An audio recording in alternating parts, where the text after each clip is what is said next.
l'ultra trail, ce que révèle la science sur ce sport extrême.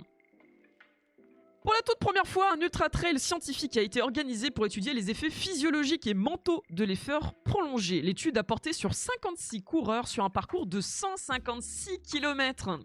Déjà, ça vous donne le ton. Effectivement, 156 km, messieurs, dames. C'est pas de la petite course. C'est vraiment pas de la petite course. Donc de quoi déconstruire quelques mythes et d'accumuler de nouvelles connaissances sur cette pratique extrême. Des cimes pyrénéennes aux sentiers escarpés de la Réunion, l'ultra trail est devenu un phénomène global. Selon l'International Trail Running Association, l'ITRA, plus de 1,7 million de coureurs sont enregistrés dans leur base de données et pas moins de 25 000 courses sont organisées chaque année dans le monde. Donc c'est un sport qui est reconnu, hein. C'est quelque chose d'assez solide, mine de rien. On distingue plusieurs formats de course à pied en nature, du trail découverte avec une distance inférieure à 21 km, donc ça n'importe qui peut y aller, hein. J'ai des amis qui font du trail découverte, donc c'est accessible. Alors par contre, généralement ils sont bien défoncés, hein. 21 km en trail, compliqué. Et on distingue l'ultra trail qui a une distance supérieure ou égale à 80 km. Dans cette dernière classification, la distance 100 miles, 165 km, est la distance reine, même si aujourd'hui il existe des ultra trails de 330 km avec le Tour des Géants ou la double Swiss Peak à 700 km. En gros, ultra trail, c'est les marches militaires poussées à l'extrême. L'ultra trail, c'est un marathon, mais qui n'a rien d'un marathon. C'est le marathon, c'est rapide un marathon. L'ultra trail, c'est de la course, mais sur de très grandes distances. Pourquoi un tel engouement? La discipline séduit par son aspect immersif en pleine nature, sa capacité à procurer un sentiment d'évasion et de connexion profonde avec l'environnement. Cet attrait va au-delà du sport et s'inscrit dans une philosophie de vie, une quête de dépassement personnel et d'expérience du présent. Je crois que notamment le Tour des Géants, c'est dans les montagnes. C'est comme le triathlon poussé à l'extrême, ça donne l'Ironman et le Ironman 70.3, seulement la moitié. Oui, mais là, il n'y a qu'une catégorie, hein. L'ultra trail, c'est que de la course, hein. Il n'y a pas de vélo, il n'y a pas de machin. C'est vraiment juste vous êtes tout seul en train de courir sur des distances astronomiques. Et du coup, effectivement, les gens apprécient beaucoup ce moment avec un sentiment d'évasion, de connexion profonde avec l'environnement, parce qu'en fait, vous êtes le sentiment que vous pouvez avoir quand vous courez dans la nature, décuplé, parce que vous faites votre cerveau se perd vraiment dans la contemplation, dans être seul avec soi-même, etc. Ah bah c'est la montagne et la tête. Oui, mais c'est exactement ça. Donc l'ultra trail, c'est vraiment vous êtes en conditions montagneuses, donc c'est des paysages magnifiques, mais vous courez donc dans des grosses pentes, etc. Et vous êtes tout seul avec votre tête et tout ça. Et quand vous faites un effort physique intense sur le long terme, votre cerveau va rentrer dans un espèce de trip étrange. Notamment, c'est ce que raconte aussi l'humoriste dans son spectacle. C'est vraiment, vous avez un cocktail de choses qui vont se passer dans votre tête, c'est un bordel, hein. C'est vraiment un bordel fou. Dans l'ouvrage collectif Les Sentiers de la Science, nous explorons ces multiples dimensions du trail. Cet ouvrage réunit les contributions de plus de 40 chercheurs issus de disciplines variées et vise à éclairer scientifiquement cette discipline en pleine expansion. Il valorise notamment les résultats obtenus lors du protocole expérimental que nous avons mis en place pour l'Ultra Trail de Clécy, en rendant accessible au grand public les connaissances issues de ces expériences grandeur nature. L'ouvrage nourrit ainsi le débat sur la performance, l'expérience corporelle et la relation à la nature dans le trail. Des mythes et des croyances à déconstruire. L'ultra trail, c'est souvent entouré de mythes par les pratiquants. Cette jeune discipline, pourtant de plus en plus documentée sur le plan scientifique, manque encore d'encadrement et de support d'entraînement. Ça reste encore une... Alors même si on est vraiment dans une phase expansive, hein, on a de plus en plus d'équipes qui accompagnent, qui entourent et qui surveillent tout ça. Et c'est vrai que jusqu'à maintenant, c'était pas forcément une discipline qui était pratiquée énormément et dont il y avait beaucoup de soutien de la part de sponsors, etc. Alors que ça reste une performance assez magistrale. La littérature scientifique montre que les performances en ultra trail est le fruit de compétences multiples. Des capacités respiratoires, de la force, l'endurance musculaire, de la gestion des allures de course, de la motivation et de l'endurance mentale, capacité à s'alimenter et maintien de la glycémie, technique ou encore la gestion de la privation de sommeil. Bah oui, parce que vous vous doutez bien que si vous faites un ultra trail de 700 km, vous allez mettre plus d'un jour. Donc oui, c'est aussi la difficulté, c'est-à-dire qu'un marathon, vous le faites dans la journée, un ultra trail, il y a plusieurs jours. Donc effectivement, la gestion de la privation de sommeil va rentrer en ligne de compte. C'est extrêmement exigeant, c'est extrêmement dur. Donc ici, on a l'équipe de cardiologie du SCHU de Caen qui explore la fonction cardiaque par échographie 3D afin d'établir les caractéristiques hémodynamiques du cœur. Donc ils regardent un petit peu comment ça fonctionne au niveau de la gestion du sang et de la dynamique de l'organe. Ces études de la performance montrent que les athlètes aux qualités différentes peuvent engager différemment certaines de leurs aptitudes pour une même performance finale. Elles démontrent pourquoi les femmes rivalisent largement avec les hommes sur ces distances. Il faut savoir que plus la distance augmente, plus l'écart de performance diminue. On observe cela en cyclisme d'ultra longue distance également. Donc ce qu'il faut comprendre, c'est que les hommes et les femmes ont chacun leurs avantages. Il y a différentes catégories ici, différentes aptitudes qui sont nécessaires. Et si sur une courte durée, on a une différence entre hommes et femmes, parce que forcément ça va mettre en avant plus certains qui gèrent certaines compétences, sur du longue distance, comme au final c'est kiff-kiff bourrico en termes de gestion globale, on se retrouve en fait avec une discipline qui est plutôt égalitaire au vu des hommes et des femmes, parce que certaines seront plus fortes par exemple dans la gestion de sommeil, d'autres seront plus forts dans le mental, voilà, il y a différents éléments qui peuvent rentrer en ligne de compte. L'une des épreuves reines du circuit, c'est l'UTMB qui fait 171 km et un record sous les 20 heures de course. Vous imaginez 171 km fait sous 20 heures? Oh, oh la violence de la performance. Bah attends, il a fait ça en con... Attends.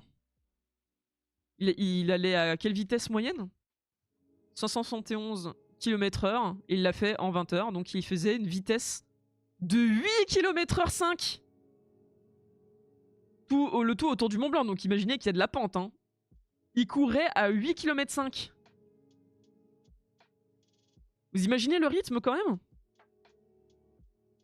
Ah bah bordel de bip, tu m'étonnes, 8 km 5 hein. C'est 8 km/h 8 km/h 5. 8,5 km/h plutôt, je vais y arriver. Pour vous donner une idée, vitesse de course de quelqu'un de lambda. Non. En course à pied, les hommes, ils courent environ à 9,3 km/h. En moyenne. Donc il est légèrement en dessous de la vitesse moyenne des hommes pour un footing.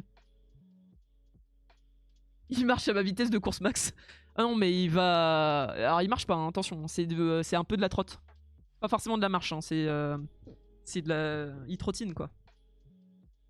Mais le mec trottine pendant 20 heures sur 171 km. C'est énorme. C'est absolument énorme. Et en 20 heures d'effort, bah vous vous rendez bien compte après une séance d'1 heure à quel point notre corps il va demander à manger, à avoir des électrolytes, à avoir différents trucs. Là, c'est la gestion de ressources qui est absolument énorme. Étudier les contributions respectives de ces paramètres in situ de la performance n'est pour autant pas facile pour les scientifiques. Généralement, un de ces paramètres va être isolé et une équipe va étudier par exemple la fatigue musculaire avant et après la course, sans finalement avoir une idée de l'évolution de cette fatigue pendant l'effort. Parfois, quelques mesures pendant la course sont réalisées et apportent davantage de connaissances. Mais cette approche isole tous les autres facteurs, et donc difficile de comprendre les interactions avec les autres fonctions. La diminution de la force est-elle corrélée à la glycémie ou à la privation de sommeil par exemple? Ce qu'ils nous disent ici, c'est que c'est hyper compliqué, en fait, d'une manière scientifique, de pouvoir tirer des conclusions à partir de simples mesures ponctuelles.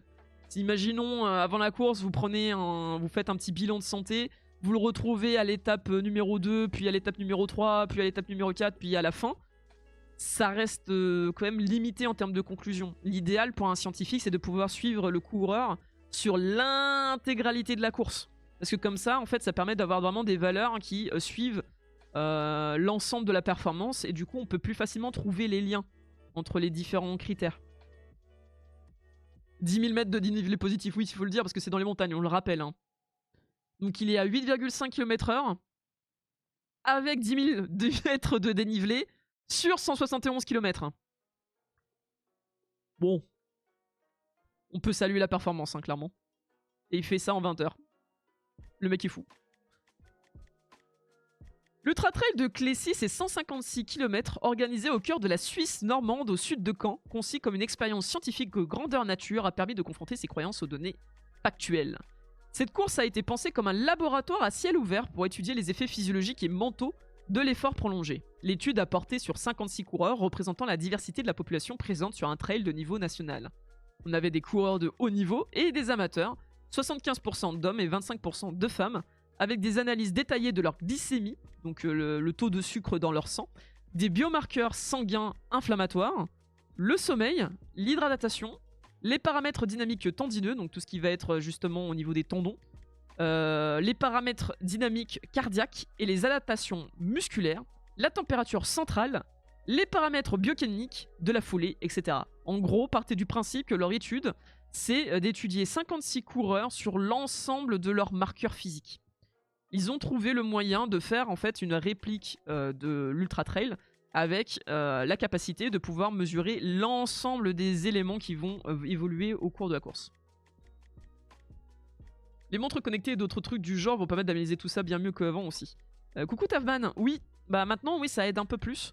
L'un des problèmes majeurs qu'on avait avant, c'est que ce qui permettait de mesurer les différents éléments physiques était beaucoup trop invasif, donc ça gênait les coureurs dans la performance et donc ça n'était plus représentatif parce que c'est un élément perturbateur qui allait forcément impacter ton expérience physique. Donc c'est toujours délicat. Maintenant, c'est vrai qu'on a de plus en plus d'appareils qui permettent de mesurer correctement les différents critères. Alors parfois, en fonction de la qualité de l'appareil, etc., les montres connectées, elles sont toutes pas au même niveau. Vous n'avez pas forcément des capteurs qui sont ultra fiables et surtout sur longue durée. On le rappelle, hein, on est ici sur une course qui fait minimum 20 heures. Enfin là, un peu moins pour le meilleur d'entre eux.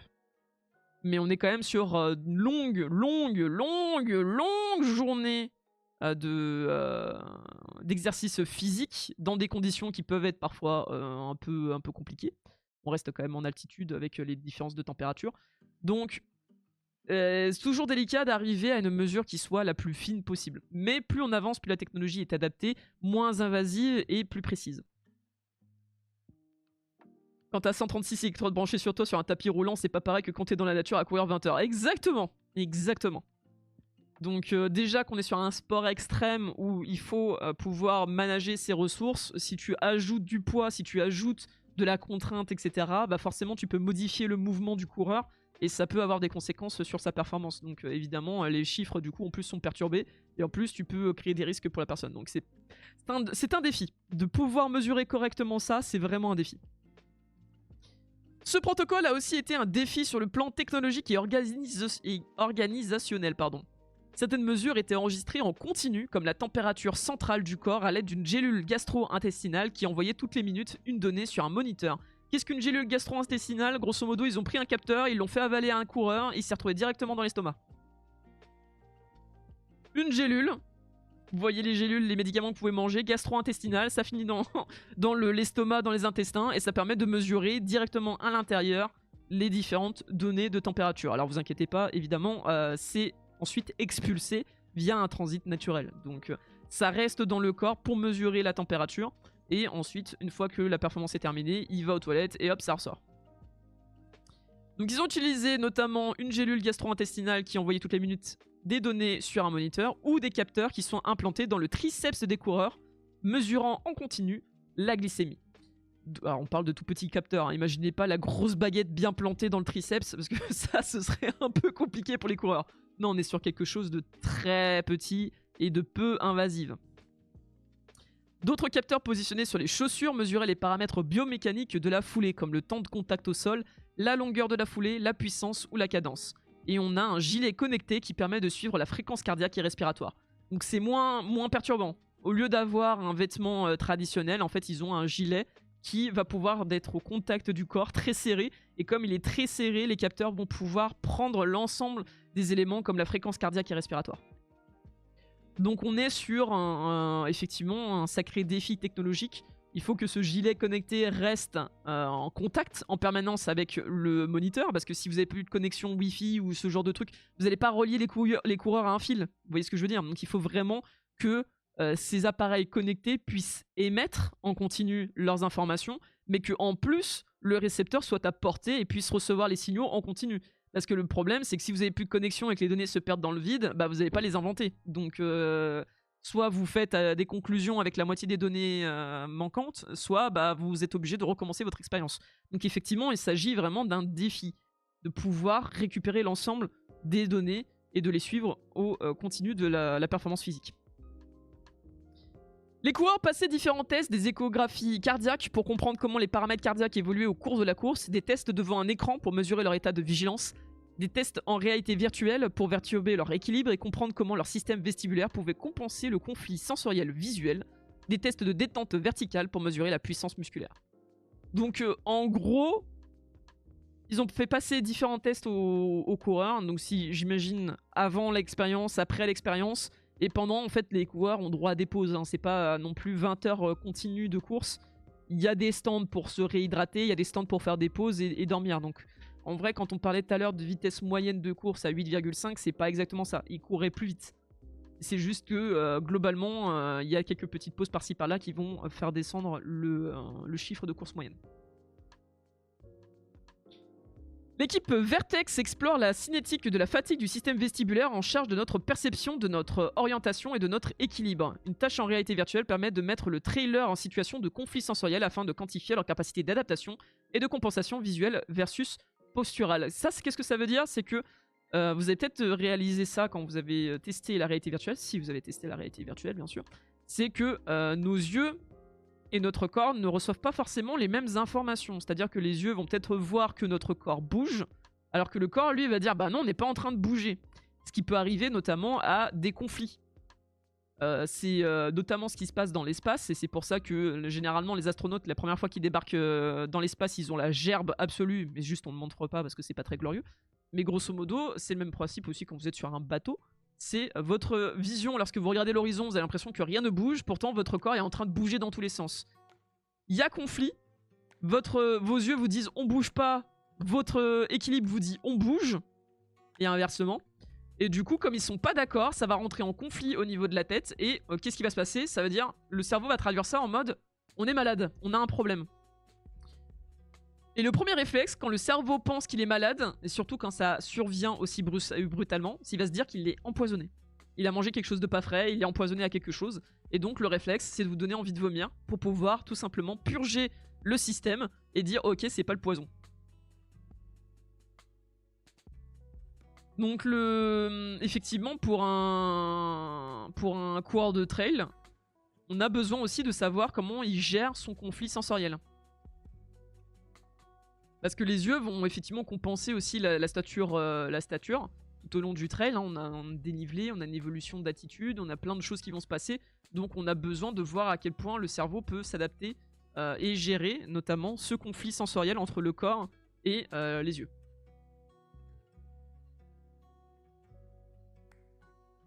D'autres études menées avec nos collègues proposent d'étudier la discipline de l'ultra-trail par une approche davantage sociale, portant sur 3 grands axes d'études qui structurent leurs travaux de recherche. Engagement et profil des coureurs, facteurs mentaux et expériences corporelles, rôle des territoires et des événements dans le développement du trail. Donc on n'a pas seulement de la recherche purement physiologique et corporelle, on a aussi justement une recherche un peu plus sociétale, plus sociale, voir un petit peu qui sont les personnes qui font ces trails, qui y sont.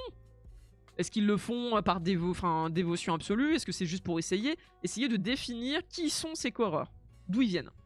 Ensuite, il va y avoir un facteur un peu plus mental et l'expérience corporelle, c'est-à-dire qu'est-ce qu'ils vivent. Et enfin, le rôle des territoires et des événements dans le développement du trail, là ça va être plus un impact sociétal, c'est-à-dire quelle région quel va être l'impact des régions sur la réalisation de ce genre d'événement et de cette discipline.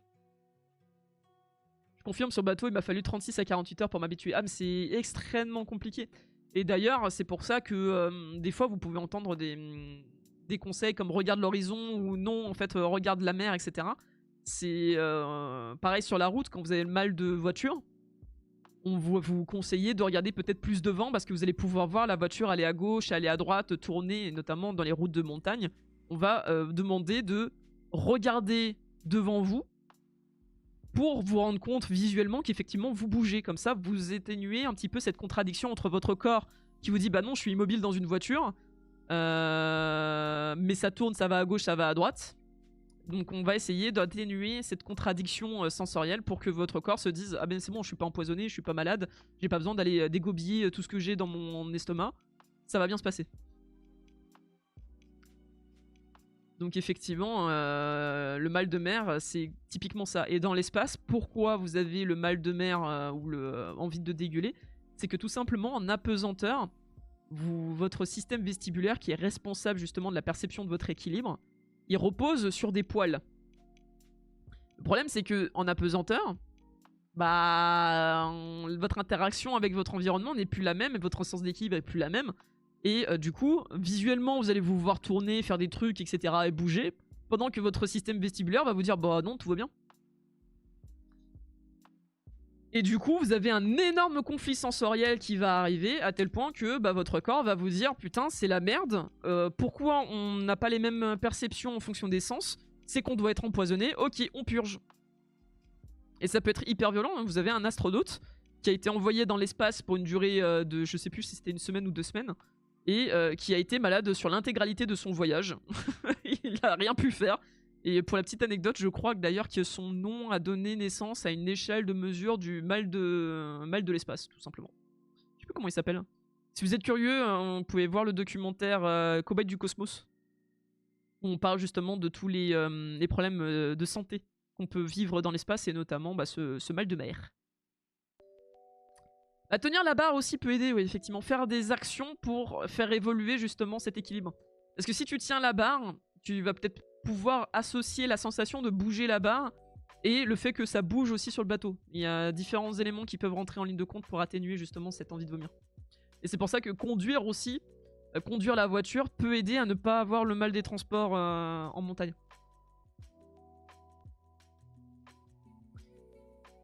Ultra trail et expérience existentielle. Au-delà de la simple performance sportive, le trail représente aussi une véritable aventure intérieure. Les coureurs témoignent souvent d'un profond dépassement personnel, lié non seulement à l'effort physique, mais aussi à une exploration plus intime de leurs sensations et émotions.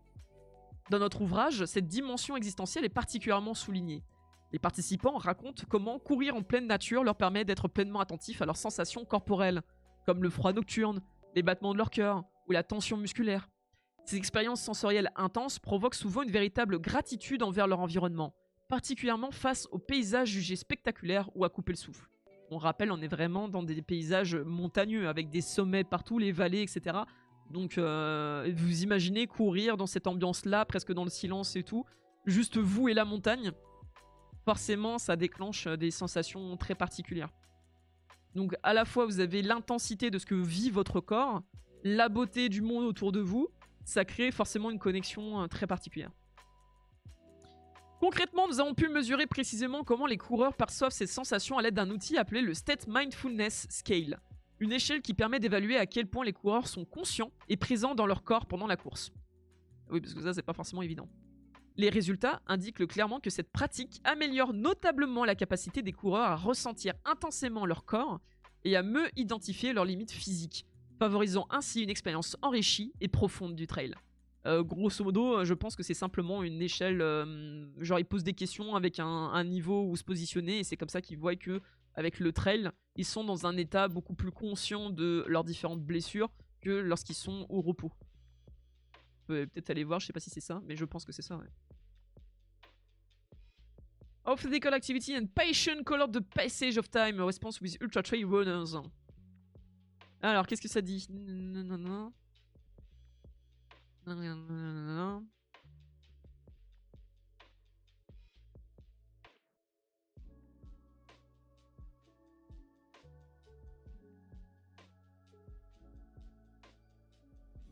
Ouais, c'est ça, c'est un questionnaire. La façon dont ils ont mesuré ça, c'est par questionnaire en ligne, et ils ont demandé dans un contexte d'ultra trail et dans un contexte quotidien où il n'y a pas de trail. Et du coup, les résultats ont montré que les coureurs sentaient que le temps s'était dilaté pendant les situations de sport, de pratique de sport.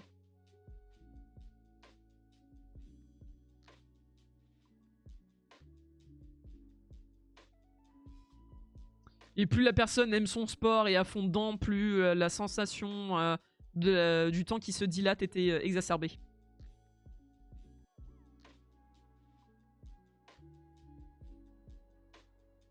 Donc ouais, en fonction de votre relation avec le sport, forcément, ça a un impact sur comment vous ressentez le temps qui passe. C'est toujours délicat ce genre de questionnaire, je trouve. Parce que c'est difficile à se rendre compte des données. C'est très subjectif, quoi. Vu que c'est les gens qui eux-mêmes répondent au questionnaire. Donc on a des gens qui sont pas forcément trop initiés au trail, qui designent les questionnaires pour essayer de comprendre, avec en face des gens qui vont essayer de répondre tant bien que mal, sans forcément pouvoir mettre le doigt exactement dessus. Donc j'ai toujours un petit peu de réticence sur ce genre de questionnaire, parce que c'est délicat de vraiment tirer des conclusions. Souvent j'ai un peu l'impression qu'on enfonce des portes ouvertes, quoi. Dans une perspective philosophique, cela rejoint l'un de nos précédents articles publiés dans The Conversation montrant comment cette discipline interroge notre rapport au monde. C'est quoi l'article hein? Quand course à pied rime avec philosophie.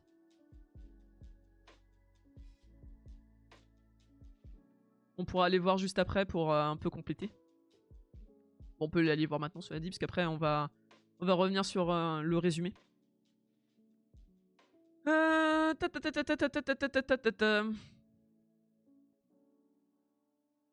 Ça c'est un récapitulatif de comment ça se passe. On est sur un petit résumé. Hop là. Alors, une course qui modifie la perception du temps. Sur de très longues distances, la durée de la course peut s'étendre sur plusieurs heures, voire plusieurs jours.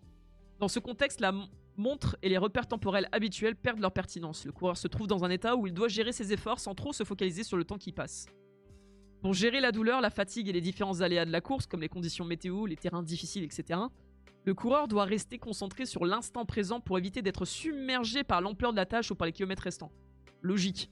Quand t'as 171 km à faire en course à pied, si t'es au kilomètre 22, tu vas éviter de penser à ce qu'il te reste à faire parce que je pense que tu désespères. Je pense que tu juste acceptes la douleur, tu vis ta douleur et puis tu te dis un jour peut-être le temps connectera les points et puis on sera arrivé. Mais pour l'instant, faut kiffer le moment présent. Sinon, je pense que t'abandonnes. Salut JVVH, comment vas-tu? Les résultats d'une récente étude menée par des psychologues sur la façon dont les individus ressentent le passage du temps montrent d'ailleurs qu'il existe effectivement une dilatation du temps dans une situation de pratique d'ultra-trail par rapport à une situation quotidienne sans pratique physique. Pour résumer, lorsque les sensations physiques sont bonnes, le temps semble filer alors que la douleur ou les pensées négatives semblent produire des effets de ralentissement. Ouais, donc les 20 heures, ils les ressentent comme 3 jours, quoi.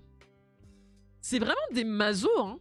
Excusez-moi, hein, mais les coureurs d'ultra trail, ils sont giga masos. Ils vivent avec la douleur, ils vivent avec la fatigue en permanence. Et en plus, leur perception du temps change de telle sorte que ça paraît encore plus long que ça ne l'est. Les événements sont des bulles spatio-temporelles encadrées par une organisation comprenant sécurité, assistance, système de ravitaillement. C'est ce qu'on vous disait, hein, les coureurs ne sont pas livrés à eux-mêmes. Normalement, il y a justement tout un système organisationnel qui fait que leur sécurité est plus ou moins assurée. Pour une durée maximale donnée et un itinéraire précis, les participants sont invités à une immersion totale et radicale. En se confrontant à la nature, autant à la fatigue et à la douleur, l'ultra-trailer cherche à vivre des émotions brutes, non filtrées par le confort moderne. Cette intensité est souvent ce qui attire et retient les coureurs dans cette discipline. Il s'agit là l'un des paradoxes de la discipline, une quête d'authenticité dans un système ultra contrôlé. Effectivement. Maîtriser l'effort pour se sentir vivant. Dans son analyse de la modernité, le philosophe allemand Hartmut Rosa met en lumière le phénomène d'accélération sociale des sociétés contemporaines. Notre époque est marquée par une course contre la montre permanente où tout doit aller plus vite. L'information, la communication, le travail, la consommation. Cette dynamique engendre souvent un sentiment d'aliénation où l'individu se sent déconnecté de sa propre vie, emporté par un tourbillon qu'il ne maîtrise pas. C'est totalement vrai. Enfin, personnellement, je le ressens quand même assez souvent. Pour faire face à cela, nous sommes nombreux à rechercher des moments, des espaces, des expériences où nous pouvons véritablement raisonner. La résonance, selon Hartmut Rosa, est cette relation dynamique, réciproque et émotionnelle avec le monde qui nous entoure, où l'on se sent à la fois acteur et récepteur, en harmonie avec ceux qui nous entourent. Ce concept peut être pertinent pour comprendre l'engouement actuel pour l'ultra-endurance. De manière générale, être sportif, c'est égal à être maso. Ouais, faut aimer la souffrance, quoi. Mais je peux comprendre, quelque part. Je peux comprendre la volonté de revenir à du concret. Hein. Si on pense philosophie, Descartes disait « je pense donc je suis ». Je peux comprendre une version un peu différente où je ressens donc je suis, quoi. Une forme de réappropriation. C'est moi qui ai choisi d'aller courir, c'est moi qui ai choisi d'aller affronter la montagne.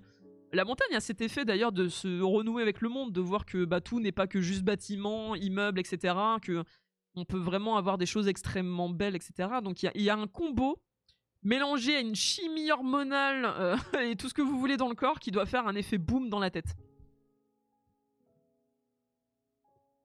Donc quelque part, je peux comprendre ce sentiment de pouvoir voilà, raisonner.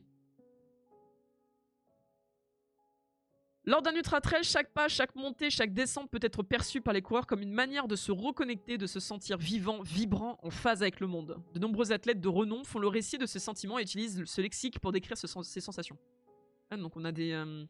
Ah, page de trouver. Dommage. On a des témoignages du coup. Ouais, d'accord. Ça nous renvoie vers un bouquin d'un ultra-trailer. Se sentir à sa place. L'ultra-trail peut aussi offrir des expériences d'habiter sa vie, d'habiter son corps. Ils ne sont plus de simples spectateurs, mais des acteurs actifs, engagés et enracinés dans le monde. Cette question, la place de chaque individu dans le monde, est centrale pour certains philosophes comme Claire Marin. L'autrice aborde la question des ruptures, qu'elles soient physiques, émotionnelles ou psychologiques, et la manière dont elles façonnent notre rapport au monde. Les épreuves sont pour elle des occasions d'intenses prises de conscience, de renouveau, autant d'opportunités de se réinventer, d'approfondir sa compréhension de soi-même et de renouer avec les sentiments de se sentir vivant. Voilà, typiquement dans l'ultra trail, vu la violence de l'activité physique, je peux comprendre que ce soit une rupture.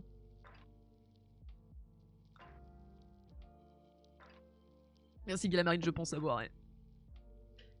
Elle suggère que dans ces moments de rupture, lorsque l'ancien cadre de référence est chamboulé, nous sommes invités à habiter pleinement notre corps.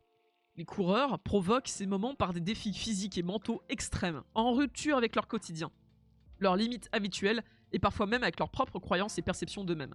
Ça, c'est valable dans tous les sports et dans tous les accomplissements physiques et mentaux. Hein. Et juste un exemple, hein, vous allez faire l'ascension d'un sommet, il y en a, ils ont ce sentiment-là. Hein. Au-delà de l'ultra-trail, c'est ces petits défis où on pensait ne pas y arriver et qu'on arrive à surmonter, où finalement on a ce sentiment d'accomplissement quelque part. Donc ici, c'est une manière comme une autre de provoquer ce sentiment-là. J'imagine que la sensation d'arriver au bout de ton ultra-trail, elle doit être... Le fait de pouvoir s'arrêter, de se reposer, ça doit être quelque chose. Hein. Dans le but de se préparer à ces défis, les coureurs recréent de nouvelles habitudes en structurant des entraînements réguliers afin d'être prêts à affronter de telles distances en se poussant à des extrêmes. Préparer un ultra-trail revient finalement à se redéfinir, se trouver de nouveaux repères.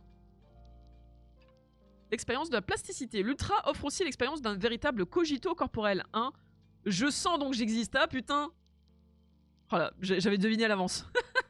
Où le corps, face à l'exigence et à la rigueur de l'entraînement, se modifie, s'adapte et se transforme. Cette transformation n'est pas seulement physique, elle est aussi mentale et émotionnelle. Forcément, dans la pratique sportive, on a largement sous-estimé dans les décennies précédentes l'impact du mental, de l'émotion, etc. Aujourd'hui, lorsqu'un sportif se prépare, c'est pas seulement une préparation physique. La préparation physique, aujourd'hui, elle est arrivée à un tel niveau d'excellence que c'est difficile de faire la différence par le physique. Souvent, les athlètes sont déjà au summum de leur forme. On peut pas aller plus loin que ce que le muscle humain est capable de développer. Donc aujourd'hui, en termes physiques, on est déjà arrivé à une forme d'excellence. Là où on va faire la différence sur une prestation, sur une performance sportive, ça va être le mental. Et aujourd'hui, la science, et notamment les préparateurs physiques, vont beaucoup jouer sur le mental, sur l'acceptation de la douleur, sur la résilience, sur l'endurance face à ces épreuves. Donc la seule évolution vraiment concrète qu'on peut faire et assez frappante, ça va être sur le mental et sur justement ces performances-là. On peut ici parler même de plasticité en suivant la philosophe Catherine Malabou. Pour elle, la plasticité évoque à la fois la capacité à recevoir une forme et à donner une forme. Elle s'intéresse particulièrement à la manière dont nous sommes formés par les expériences tout en étant capables de nous transformer et de surmonter les traumas. Les coureurs développent résilience et flexibilité psychologique à travers des capacités à surmonter la douleur, la fatigue, les doutes, tout en restant focalisés sur leurs objectifs. Un truc beaucoup plus, peut-être qui vous parlera aussi, Inoxtag, lorsqu'il a fait son ascension de l'Everest, vous avez un coach physique certes qui lui a permis de développer son physique et pouvoir accepter un peu l'effort qu'il allait réaliser, mais ce qui vous explique aussi, c'est que ce coach est aussi un coach mental qui lui a appris à accepter la douleur et à surmonter des épreuves. Et qu'au final, l'un des éléments centraux de son entraînement, c'était pas tant de lui faire du sport pour développer son physique, mais plutôt de lui faire du sport à spécifique pour le faire confronter à une épreuve et qu'il puisse la dépasser, afin de développer justement cette résilience et cette capacité à avancer malgré tout. Donc effectivement, la préparation mentale devient hyper essentielle aujourd'hui pour les athlètes en tout genre. La plasticité invite à penser l'ultra trail non seulement comme une épreuve sportive, mais aussi comme une expérience de vie capable de transformer notre rapport au monde, aux autres et à nous-mêmes. La longue distance, la solitude, l'interaction avec la nature, tout cela forme le coureur, mais lui donne aussi l'opportunité de se transformer, donner une nouvelle forme à sa vie, à ses priorités, à sa compréhension de lui-même. Lors d'un ultra trail, les émotions peuvent se manifester avec une intensité rarement égalée dans la routine du quotidien. L'ultra trail peut provoquer une gamme d'émotions qui souvent transcendent la norme. La terreur face à l'inconnu du parcours, l'émerveillement devant la beauté sauvage de la nature, l'agonie des muscles à bout de force, on rappelle que c'est une expérience quand même traumatique, et l'euphorie d'une ligne d'arrivée franchie. Dans le livre Petit manuel philosophique à l'intention des grands émotifs, la philosophe italienne Ilaria Gaspari décrit le rôle essentiel des émotions dans le façonnement de notre expérience existentielle. Au-delà d'une simple réaction biochimique, elle présente les émotions comme des narrations intimes qui façonnent notre rapport au monde. L'ultra trail peut ainsi être une occasion unique de faire face à une intensité émotionnelle qui reflète la complexité de la condition humaine. Chaque montée, chaque obstacle surmonté symbolise la vie et ses défis.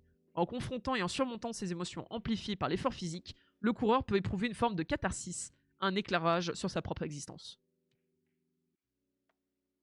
Bah pas mal hein, JBVH, hein, j'y pense aussi. Bon, on est vraiment sur des thématiques en fait de la recherche de soi, du dépassement de soi-même, de pouvoir s'emparer un peu de sa réalité. Et effectivement, je trouve qu'actuellement, on est vraiment dans une réflexion globale au niveau de la société, de retrouver du sens, de retrouver un attachement, de retrouver un peu le contrôle des choses. Et effectivement, on a sur des articles ici, très différents en soi, mais qui montrent peut-être un même besoin, celui de pouvoir vivre des expériences profondes qui te changent émotionnellement et qui te permettent de te rattacher à quelque chose. Il y a un lien assez particulier et j'avoue que j'ai fait aussi le rapprochement.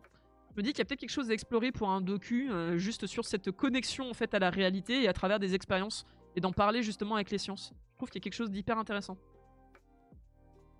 Du coup, que retenir de notre expérience? Les résultats de l'étude du trail de Clécy et les contributions académiques permettent d'identifier plusieurs recommandations. Individualiser l'entraînement. Il n'existe pas de recette universelle, chaque coureur doit écouter son corps. Ça, c'est la base. Optimiser la récupération. La gestion du sommeil est un levier essentiel de performance et de bien-être. Le sommeil est tellement au centre du bien-être de chacun. C'est hyper important de maîtriser déjà cet aspect. Accepter l'incertitude. La préparation mentale est une clé pour affronter l'inconnu et la fatigue extrême. Préparation mentale, nouveau nerf de la guerre pour toute performance sportive et performance extrême, hein, tout simplement. Ne pas minimiser la période de récupération. On observe une forte élévation des marqueurs inflammatoires, une hyperglycémie et un sommeil de mauvaise qualité sur les nuits suivantes. Donc une grosse conséquence, hein. Si jamais l'ultra trail vous intéresse par l'expérience qu'elle représente, sachez-le, c'est du sport extrême. On est vraiment sur quelque chose qui peut avoir des sacrées retombées sur votre corps. Et là, on parle que à court terme. À long terme, sur vos articulations, ça va avoir des effets assez dramatiques. Donc, toujours vous dire que certes, ça peut être intéressant, ça peut être peut-être tentant, mais renseignez-vous aussi sur les autres aspects. Restez vigilant à l'automédication, ne jamais courir sous anti-inflammatoire. Très important. On a vu plus haut qu'effectivement, il y avait un gros effet sur le côté inflammatoire. Prendre des médicaments avant une course, mauvaise idée. Restez vigilant sur les troubles du comportement alimentaire et l'addiction à l'activité. Ouais, forcément. Forcément, l'addiction à l'activité, vu le bordel psychique, chimique, physique que c'est, faut être très vigilant sur l'addiction et surtout pour une autre conséquence. Et là, je vous en parlais tout à l'heure, c'est pas déconnant des fois d'avoir des coureurs qui sont tellement accros à ça et tellement déconnectés de tout qui vont jusqu'à des blessures très très graves et des conséquences assez dramatiques. C'est pour ça que pour certains coureurs professionnels, vous avez une équipe qui est là pour s'assurer de leur bien-être et du fait qu'ils soient toujours accrochés à la réalité.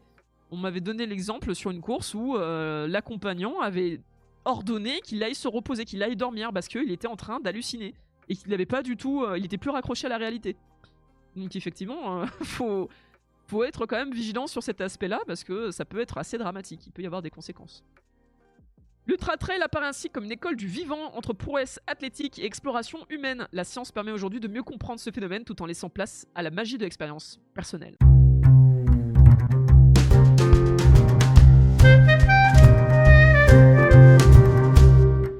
Alors, cet exosquelette de main qui pourrait améliorer le jeu des pianistes. Oh putain, la taille du truc! Mon dieu! Ah, c'est pas du tout encombrant. Oh, vous avez vu la tronche du truc?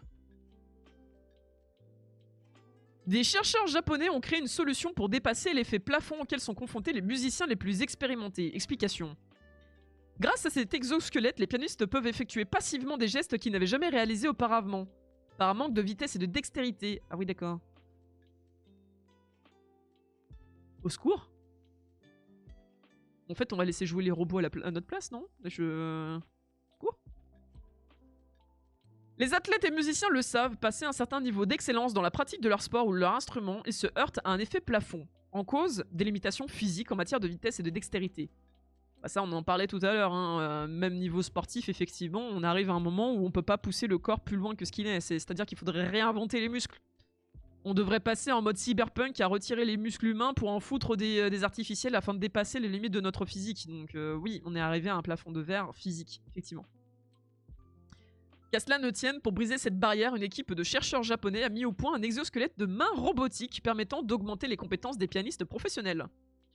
À l'origine du projet, qui fait l'objet d'une publication dans la prestigieuse revue scientifique Science Robotics, Shinichi Furuya, docteur en neurosciences, directeur de recherche du Sony Computer Science Laboratories à Tokyo et directeur du Neuropiano Institute à Kyoto, est revenu sur cette innovation pour Le Point. Shinichi Furuya est l'auteur principal, du coup. Et ça, c'est son invention. C'est vraiment l'exosquelette de main robotisée qu'il a inventé. Alors, qu'est-ce qui vous a donné envie de développer un exosquelette de main robotique pour aider les musiciens à surmonter leur blocage? En tant que pianiste, j'ai du mal à comprendre intuitivement comment jouer une phrase complexe au piano. Je peux entendre, je peux voir, mais je ne peux pas imaginer le mouvement. J'ai donc pensé qu'il était important d'avoir des expériences incarnées d'un tel mouvement virtuose. C'était mon point de départ. Des expériences incarnées d'un tel mouvement virtuose.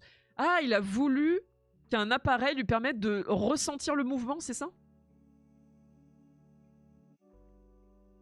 Pouvez-vous expliquer le concept de l'effet plafond chez les musiciens? Après avoir pratiqué de manière intensive une compétence motrice, l'amélioration de ces compétences atteint un plateau. En d'autres termes, elle ne s'améliore plus, même en pratiquant davantage. C'est l'effet plafond, et nous avons déjà constaté que le cerveau des pianistes experts se trouve dans cet état en raison d'une pratique délibérée. Cet effet plafond a un rôle fonctionnel. Grâce à ce mécanisme, notre cerveau peut stabiliser, fixer ce que nous apprenons. Sinon, nous oublions au fil du temps ce que nous avons appris. Au détriment de cela, notre cerveau perd en flexibilité. C'est pourquoi nous appelons parfois ce phénomène le dilemme de stabilité-flexibilité. Ah, ok. Donc on se retrouve en fait dans une situation où le cerveau, à force de répéter un mouvement, donc vous répétez votre chanson, vous faites votre morceau et tout, à force de répéter le mouvement, le cerveau va ancrer solidement la façon de faire le mouvement. Ce qui fait que ça devient un dilemme où vous apprenez parfaitement le mouvement, mais pour le changer après c'est trop compliqué. Votre cerveau en fait, pour apprendre à figer dans le marbre, il a vraiment fixé le truc pour que vous puissiez vous en rappeler. Et du coup le plafond, c'est que finalement, tu répètes le mouvement en boucle pour apprendre à le maîtriser, mais tu te bloques dans la manière de le pratiquer. J'imagine du coup, si j'ai bien compris. Donc on fixe l'apprentissage et on n'a plus cette flexibilité après. Un peu comme le réflexe musculaire, totalement, c'est ça. C'est exactement ça, Asgard. Comment fonctionne votre exosquelette de main robotisée? Juste une question, utiliser l'exosquelette pour aller au-delà de la limite humaine ne risque pas d'abîmer le corps? Bonne question, je ne sais pas, faut qu'on voie exactement comment ça se passe. Parce que si c'est une limite psychologique, c'est ok, j'imagine. Si c'est une limite physique, ils peuvent pas aller au-delà de ce qu'ils sont capables de faire avec leurs muscles. Le fait d'utiliser un exosquelette qui te force le mouvement, tu risques d'abîmer effectivement 2-3 trucs au passage. Donc ça dépend exactement comment il se fixe. Là, si c'est psychologique, si c'est pour surmonter ce blocage psychologique, c'est ok. Tu ne risques pas de briser le muscle. Mais du coup, ça va... Comment dire? J'ai un peu peur que on arrive à un moment où en fait tu n'es qu'un objet utilisé par la machine pour réaliser un morceau. Si ça force la main à aller contre le réflexe, je me pose la question. Effectivement, JBVH. Ah, effectivement, ouais. On va voir s'ils en parlent après, mais effectivement, la question se pose. Donc l'appareil peut déplacer chacun des 5 doigts indépendamment. Une caractéristique unique de l'appareil est qu'il peut à la fois fléchir et étendre le doigt, ce qui est différent des gants de réalité virtuelle qui vous donnent seulement une sensation haptique. De plus, le dispositif peut se déplacer extrêmement rapidement en faisant 4 cycles de flexion-extension par seconde. Grâce à cette fonction unique, les pianistes peuvent expérimenter des mouvements de doigts plus rapides que ceux qui peuvent déplacer volontairement. Ça fait peur? Non mais attendez, moi j'ai un problème avec ça. J'ai trop vu de séries de fiction, de différents trucs où on a un robot qui prend le contrôle d'un être humain pour lui faire des trucs comme une vulgaire marionnette. Ça fait très très peur, ça. Hein. Je suis très dérangé par ça. Hein. Vous avez déjà vu comment s'appelle aussi ce film, un film d'anticipation SF où je crois que c'est un soldat qui est envoyé dans un jeu vidéo où c'est un gamin qui le contrôle à distance et qui utilise son corps pour faire plein de trucs. Et après le méchant il essaie de contrôler le corps des gens et tout. Ça vous dit quelque chose ou pas? Ultimate... c'est quoi? Ah putain, comment il s'appelait ce film? Ah, je sais plus comment il s'appelle ce film d'anticipation. Ah, ça me fait très peur. D'un point de vue éthique, ça me fait super peur. Ultimate Game, c'est ça, Lanval, merci beaucoup. Ultimate Game, jeu d'ailleurs très gore en passant par là. Enfin, personnellement, il est très sanglant, il m'a particulièrement dérangé. Ah, je suis pas à l'aise. Hein. Philosophiquement, je suis pas du tout à l'aise. Hein. Faire des mouvements non gérés par le cerveau, pas sûr que le cerveau apprécie, je suis assez d'accord, ouais. Bah on va voir JBVH s'ils acceptent vraiment de prendre le risque, mais c'est très problématique pour moi. Donc comment avez-vous conçu les séances d'entraînement passif? Notre idée est de te permettre aux pianistes de vivre de manière tactile et sensible les mouvements qu'ils peuvent imaginer. Nous avons donc choisi des mouvements de doigts rapides et complexes qu'ils n'ont jamais expérimentés et qui sont difficiles à imaginer. Oh putain, du coup c'est dur à la fois physiquement et psychologiquement. Notre postulat d'origine était qu'après l'exposition passive à des mouvements rapides et complexes des doigts par le robot de la main droite se déplacerait plus rapidement. Mais, de manière inattendue, la main gauche a aussi pu jouer plus rapidement après l'intervention. Autrement dit, il y a eu un transfert intermanuel de l'entraînement. Ah, l'entraînement de la main droite s'est appliqué à la main gauche également. Donc en fait, ils prennent le pianiste, ils lui mettent la machine sur la main, la machine va lui faire 50 000 fois le mouvement, et une fois que l'entraînement est terminé, le pianiste joue plus rapidement. Oh, le cyberpunk. Il parle pas des conséquences par contre. Hein. Je dois donner de nouvelles sensations et habituer le cerveau, c'est ça. C'est ça. Il force le truc. Comment expliquer les améliorations observées sur la main non entraînée? La découverte d'une amélioration de la motricité de la main gauche non entraînée signifie que l'entraînement n'a pas eu d'impact sur le système musculo-squelettique, mais sur le système nerveux. Donc en fait, ils n'ont pas travaillé le réflexe, ils ont travaillé directement le cerveau, quoi. Notre interprétation est que les pianistes peuvent en venir à imaginer clairement des mouvements aussi rapides et complexes en les ressentant de manière haptique. Ainsi, cette imagerie motrice peut permettre aux pianistes de jouer plus vite, non seulement avec la main entraînée, mais aussi avec la main non entraînée. Un tel changement dans l'imagerie motrice se produit souvent dans des régions cérébrales supérieures, ce qui peut être un mécanisme neuroplastique sous-jacent à cet effet de transfert intermanuel. Oui, mais il parle pas du coup des risques. L'étude a démontré que l'exposition passive à des mouvements rapides et complexes sans expérience préalable permet d'améliorer les compétences déjà bien affinées des experts et de dépasser les limites de l'expertise motrice. Cela souligne l'importance d'incarner des compétences autrement impossibles à réaliser en utilisant une technologie d'augmentation telle qu'un exosquelette robotique. L'effet de l'entraînement passif est accompagné d'une adaptation neuroplastique du système cortico-spinal, de telle sorte que les signaux afférents somatosensoriels pouvaient réorganiser les schémas codés des mouvements multidoigts. Donc on est vraiment en fait sur le cerveau qui s'est adapté aux mouvements qui étaient réalisés et qui s'est rendu compte que c'était possible et du coup l'a intégré clairement dans sa manière d'agir et dans sa manière de diriger les doigts. Donc on a, par l'entraînement, forcé le cerveau à aller plus loin dans sa conception des choses. Ah mais clairement JBVH, hein, ça donne tellement... Mais à la fois pour le sport et à la fois pour la musique. C'est... Putain, ça pose plein de questions. Hein.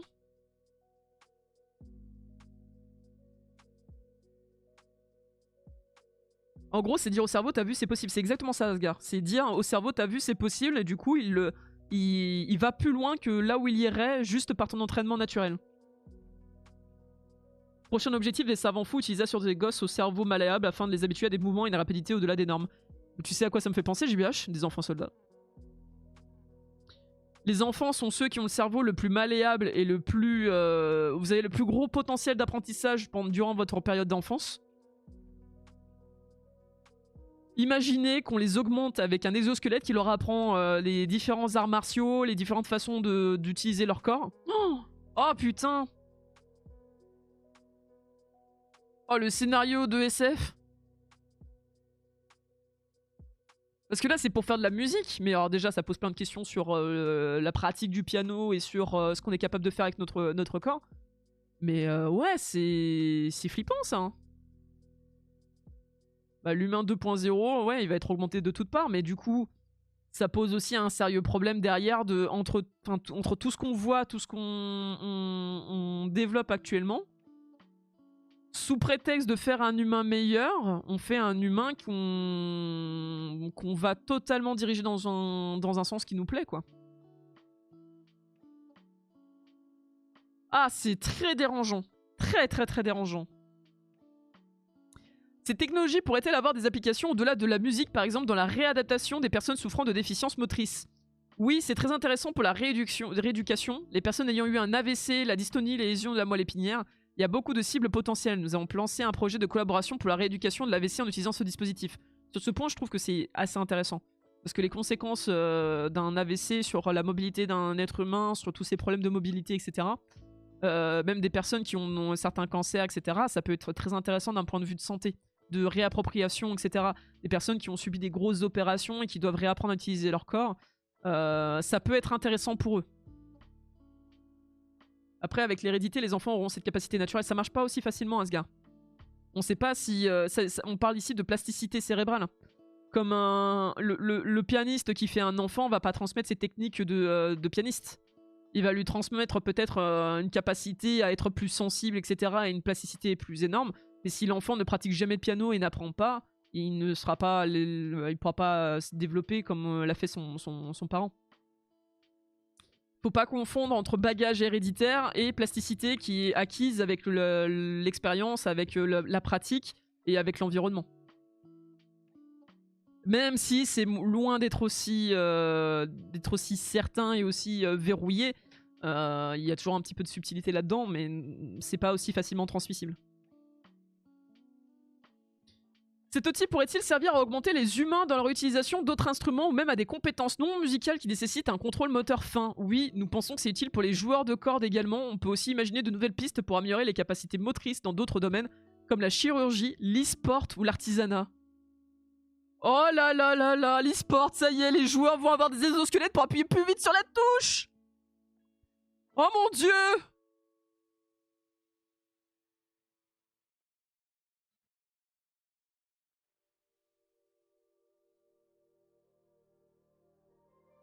Oh putain, je suis en train d'imaginer les joueurs avec leurs nouveaux gants et tout et qui se vantent de dire qu'ils ont des moves de dingue et qu'ils sont super doués et tout.